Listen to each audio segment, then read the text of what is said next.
നമസ്കാരം, പ്രവാസി മലയാളിയിലേക്ക് സ്വാഗതം. കഴിഞ്ഞ ദിവസം നേപ്പാളിൽ തകർന്നു വീണ നിലയിൽ കണ്ടെത്തിയ വിമാനത്തിലുണ്ടായിരുന്ന ഇന്ത്യക്കാർ മഹാരാഷ്ട്ര സ്വദേശികളെന്ന് വിവരം.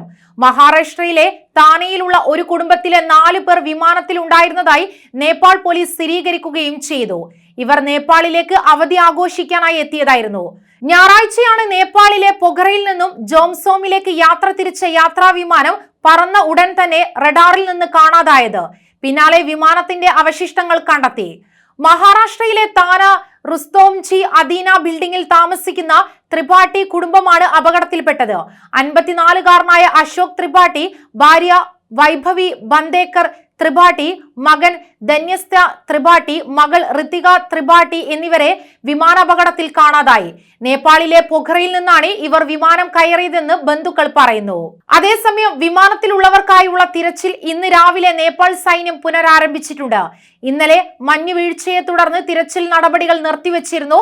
നേപ്പാൾ പോലീസ് ഇൻസ്പെക്ടർ രാജ്കുമാർ തമാങ്ങിന്റെ നേതൃത്വത്തിലുള്ള സംഘം അപകട സ്ഥലത്തെത്തി പരിശോധനകൾ ആരംഭിച്ചു.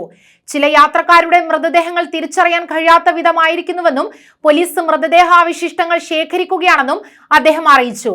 വിമാനത്തിലുണ്ടായിരുന്ന 19 യാത്രക്കാരെ തിരിച്ചറിഞ്ഞിട്ടുണ്ട്.